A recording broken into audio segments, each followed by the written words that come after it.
శనివారం రోజు లోడ్ వేసుకున్నాము. ఆదివారం హల్టింగ్ రావద్దంటే మేము ఇక్కడికి రాలేదు.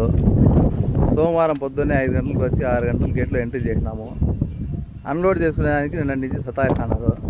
ఇక్కడ అడిగితే ఎవరు పట్టించుకునే వాళ్ళు లేరు. ఇంకా బండిలో 2-3 బయటాలు దించుకున్నారు. ఇంకా 2-3 ఐటాలు దించుకొని బయట పోన్నారు. ఇంకా వేరే వాళ్ళు మాట్లాడితే లోపల పెట్టండి మేము దించిస్తామంటే సరే వద్దు మేము దించుకోము అని చెప్పి రాసిచ్చినారు. ఇది ఎత్తుకొని పోయి అసోసియేషన్లో పెడతాము. అదేమన్నా ఉంటే ఆడేమన్నా మాట్లాడుకొని మా జవాబారి లేదు. సరుకు ఎంత ఉందో వీడియో చూపిస్తాను రండి, ఓకేనా?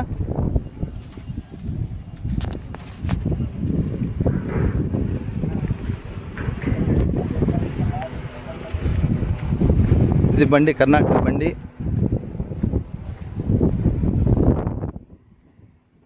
ఇది సరుకు ఉంది, ఇటు దించుకోమని చెప్పేసినారు. ఒకవేళ దించుకుంటారంటే మాకు రిసీవ్డ్ కాపీ ఇస్తారో లేదో మాకు ఇబ్బంది అవుతుంది. ఒకవేళ దించుకుంటామంటే